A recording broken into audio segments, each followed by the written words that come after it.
Hello, Presh Talker here. What's up? How are you doing?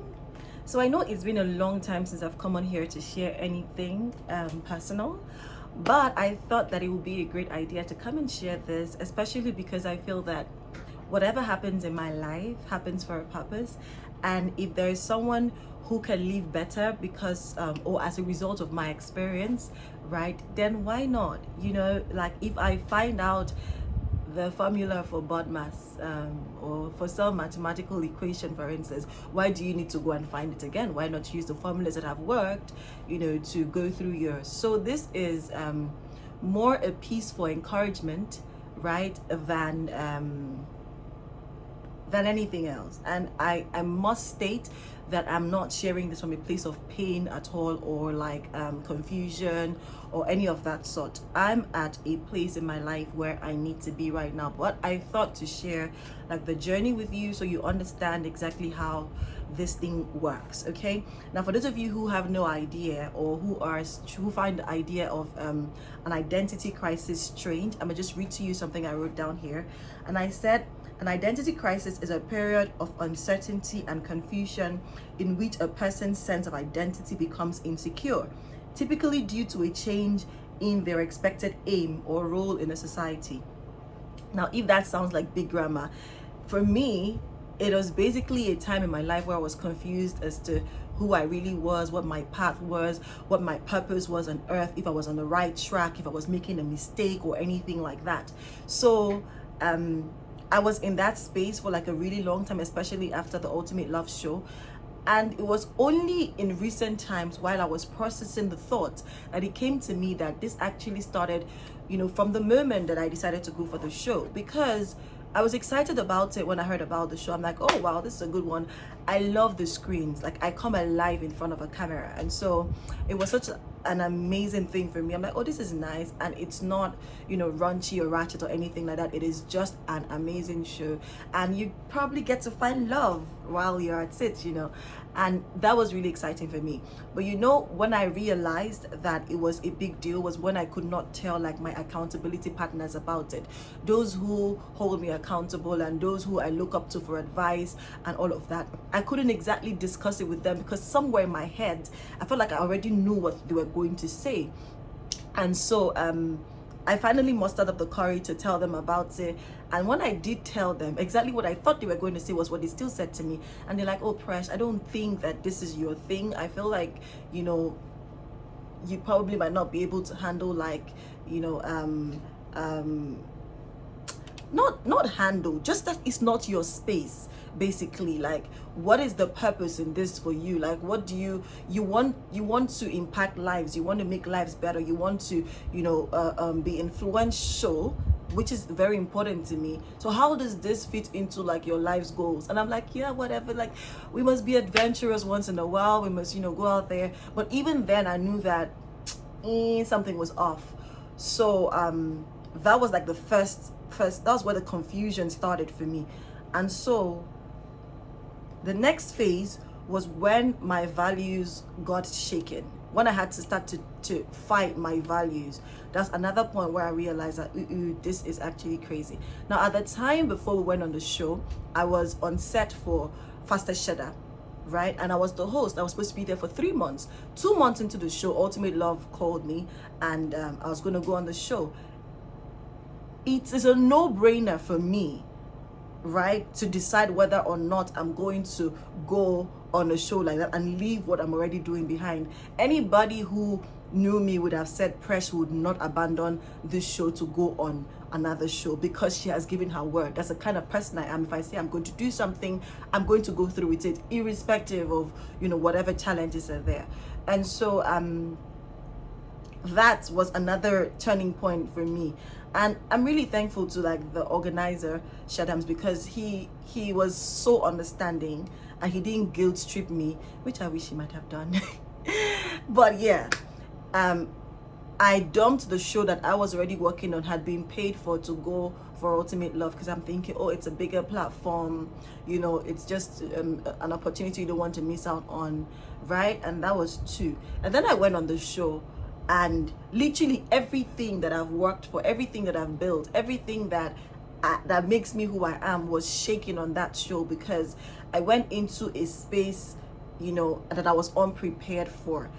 Not the house, but the circumstances that I met when I got in there. And for once in my life, I just could not figure out like what to do, how to handle this. What am I supposed to do? You're already on TV, do you do TV, or do you do and so every day on that show was a constant struggle for me. Those who know me know that I'm a happy-go-lucky person. I literally light up a room. I walk into a place and everybody's like, yay! That's the kind of person I am. But I wasn't like any of that on the show, except like maybe like a few times during the dance, the parties and stuff like that. But most of it was just spent in my head, like trying to figure out, am I doing the right thing? Does this person's energy match mine? Are we even good? And all of that. And then we do that dilly-dallying and we come out of the show. And now I have to face like a whole new struggle, right? Because I'd quit my job before I went on the show, and so now I'm thinking like, what are the new streams of income? What can I do? And people are like, oh, you have to use your platform, there's influencing, there's this, that, brand ambassadorships and all of that. And I'm looking at the offers that I'm getting. I'm telling myself like, I can't do any of these things. I can't sell what I don't use. If you know me, you know I'm a natural influencer. If I like something, I'm going to sell it. You don't have to pay me to sell it. I will sell it because I like it. But now I'm faced with working with brands that necessarily do not match up with my values. And I'm thinking to myself, I'm going to be lying if I say I'm doing this when this is not happening. So I turned down a lot of stuff, and it was just crazy for me, because you don't have a lot of money. You need money, right? And then you're fighting to keep your values at the same time. And then there are people in your head just saying, you've spent time, or you're not using this platform, and all of that. And it was crazy. And at the same time, I'm fighting like to stay in this relationship. And now it makes more sense to me, because I figured it out. But at the time, it didn't make any sense.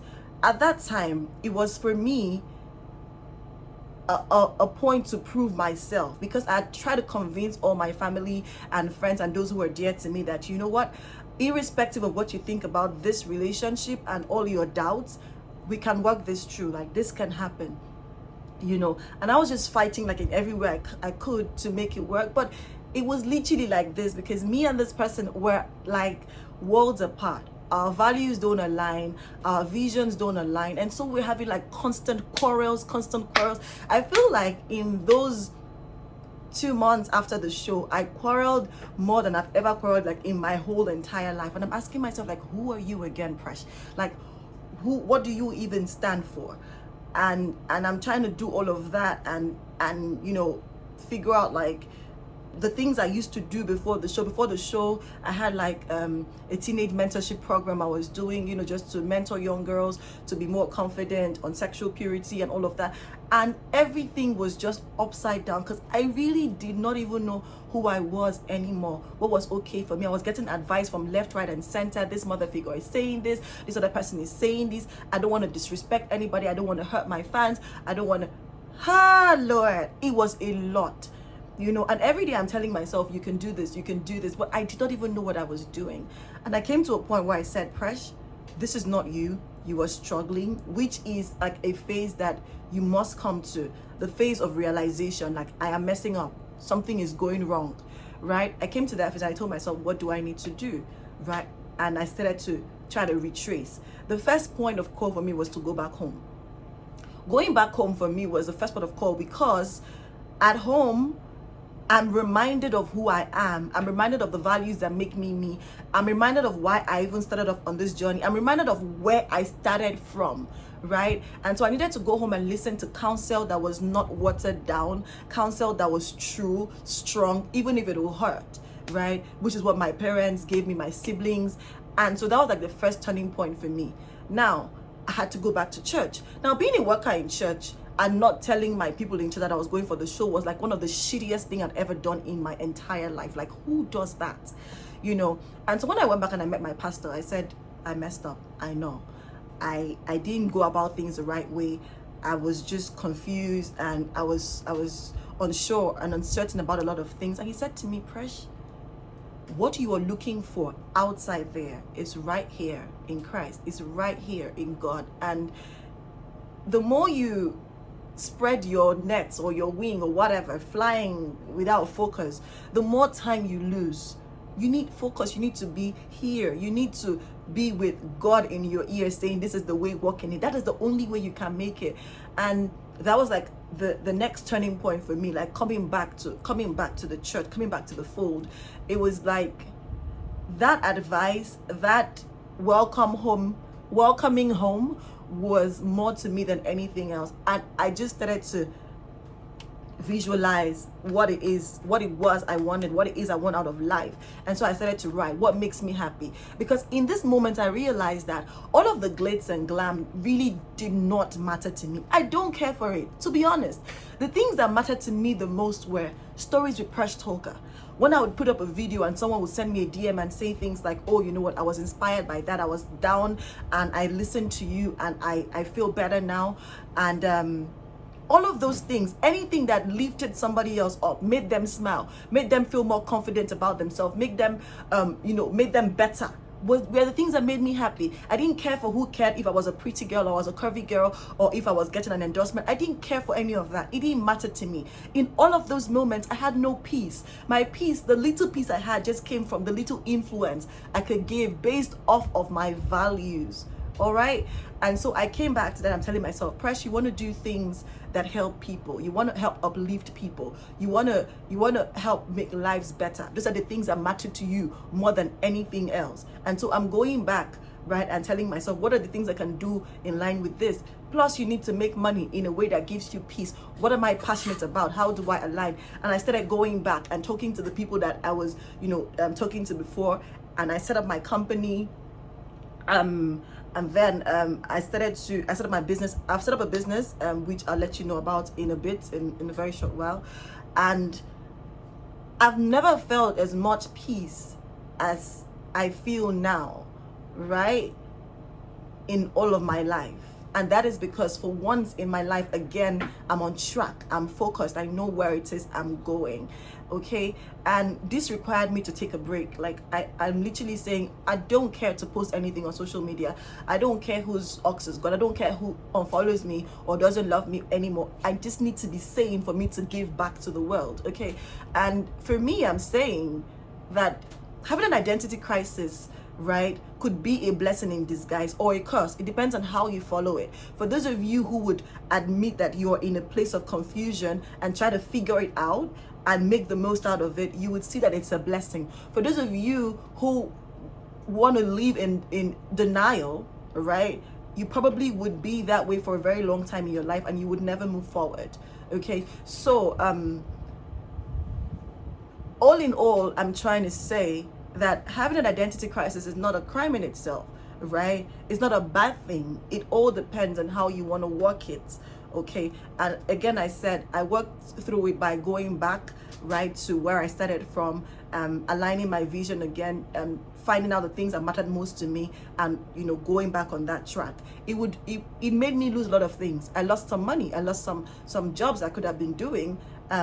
But then I have my peace, which is most important to me. And I feel good about myself and I feel confident and I feel, God in me and I feel joy, right? And I can sleep well at night. And that means more to me than any money. And now, like, by God's grace, I'm back on track. I'm getting, jobs. I'm getting work to do. My business is going smoothly. So like this every gain I make now, every profit I make now is of immense joy to me, because I know that I'm making it from a place of peace. So if you are in that space where you are confused about something, you are confused about your life, you're asking yourself questions, who am I really? What am I doing? Am I on the right path? Breathe. Shut everything out. Go back to where you started from. Align your purposes. Align what makes you happy. Pray. I cannot overemphasize that. Pray. God will put you back on track, and trust me, in less than no time, you will be where you are supposed to be. Nothing in life will give you greater joy than doing the things that give you peace, right, and living the life that God has called you to live. Okay, so I just thought to come here and share that, and I hope that that inspired you in one way or the other. I love you, especially for you who have stood by me through all of these times. I love you so much. I love you so very much. God bless you. Mwah.